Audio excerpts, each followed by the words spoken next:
We're Robin and Steve. In the last episode, it was with a heavy heart that we sailed south, below the latitudes that can support coral reefs. We have bid farewell to Coral and the Abrolhos Islands as we've sailed south to Rottnest Island, past Perth to Rockingham, on to Mandurah, and then to Bunbury. And that's where we'll pick up now, before heading around the southwest corner of Australia into the Southern Ocean. First to Albany and then beyond. In Bunbury, we explored many walking tracks, sheltered from some big swells that sometimes rolled in, and crashed over the dark, igneous rocks.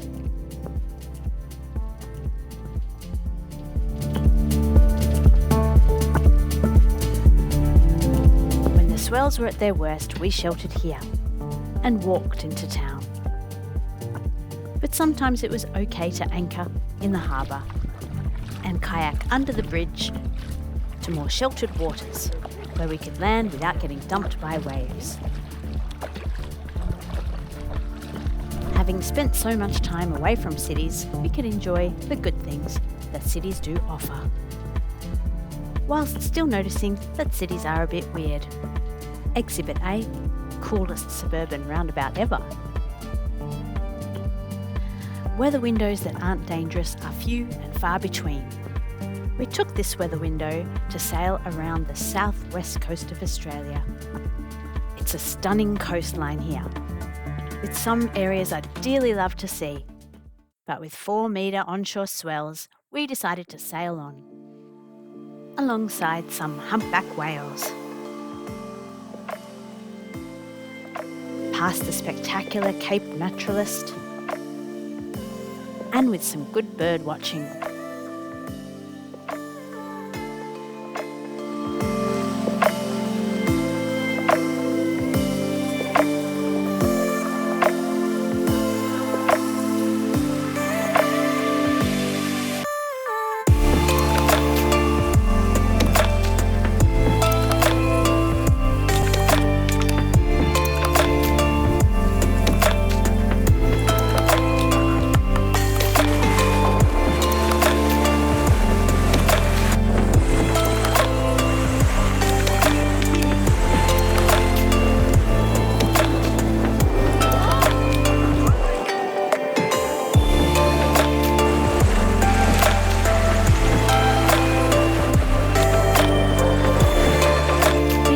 Put a reef in the sails before our night watches begin, which on this night would take us past Cape Leeuwin, the southwest corner of Australia.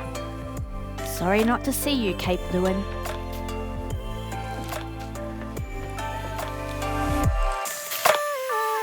So behind me is the Indian Ocean, and there is the Southern Ocean. They kind of look the same.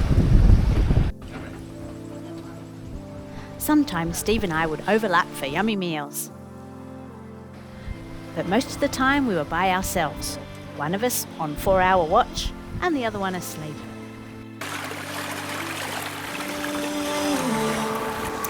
And now we were in the Southern Ocean, sailing past ancient granite rock formations and sandy cliffs, sometimes obscured by swells that have travelled uninterrupted from Antarctic waters.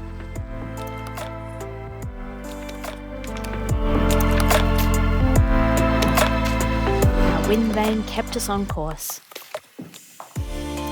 Steve put another reef in the sail, and I furled the genoa in case the forecast winds came overnight. As dawn approached, we got a glimpse of this spectacular coastline. Finally, we can anchor and sleep in the clear waters around Albany. Once rested, we thought we'd take a walk toward the Whaling Museum. The last whale was harpooned here in 1978, and 2 years later, the museum was opened. A seamless business plan. From killing and harvesting all that is whale, to reminiscing about it.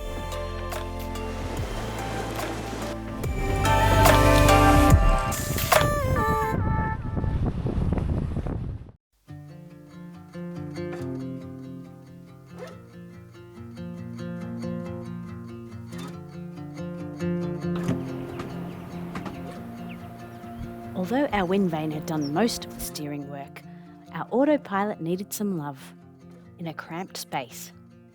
Thanks, Steve. Beyond the whaling station, we walked to the stunning Isthmus Hill.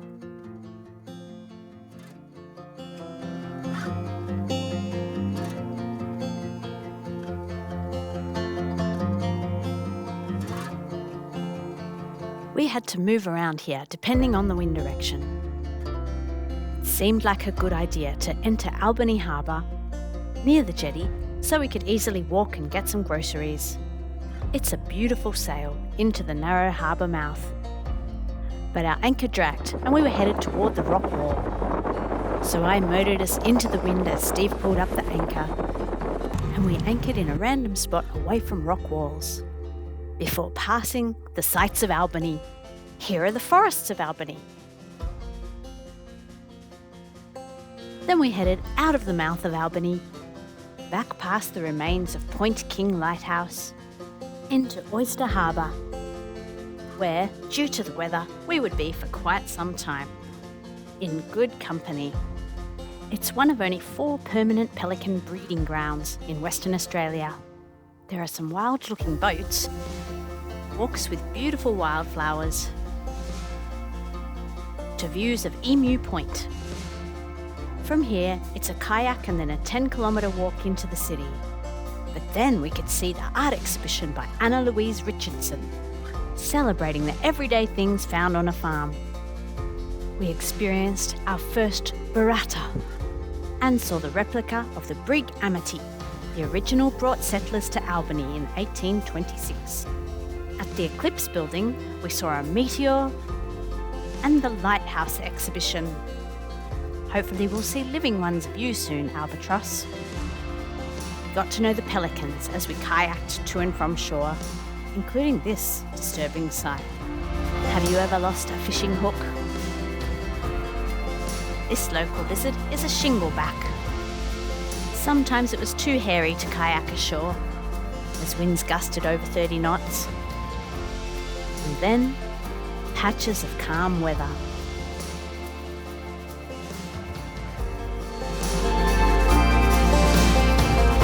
We cooked many meals in this sheltered harbour, as we'd spent about 3 weeks here.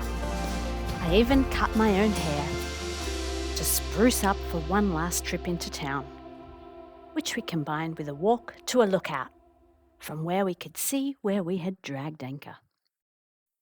We moved around this area according to the weather, from Frenchman's Bay into Albany Harbour, where we dragged anchor, then went out and into Oyster Harbour, which is a 10-kilometre walk to Albany. Yes, we walked a lot, and made use of bus services and the free hot showers. Thanks, Albany. Incidentally, I'd gotten a bus from Albany to Perth and back for a specialist appointment, as these things are hard to plan by boat. It was fine. I combined it with circus and a slumber party. So we'd done our last shop and bid farewell to our friends from Albany. Yeah, that's very clever.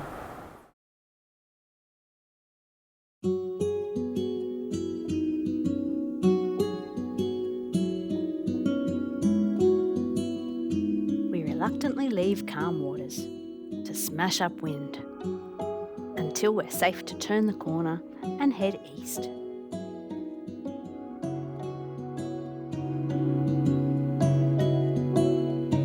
It was slow, rough and uncomfortable, with some great scenery. And even after we had turned the corner, things weren't so great for me. I was determined to do Duolingo before I went to sleep. But it was a poor decision in these messy seas. And for the first time in my 5 years at sea, I was seasick. Sad, but I still functioned. And toward the end of our 170 nautical mile passage, we both pepped up at the sight of Investigator Island, a tiny horseshoe of rock, which is popular with New Zealand fur seals and sea lions.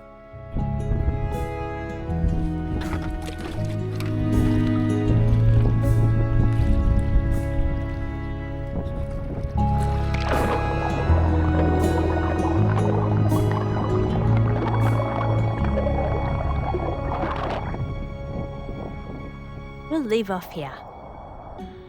And know that in the next episode, you'll not only meet many pinnipeds, but hopefully you'll appreciate the difference between sea lions and New Zealand fur seals.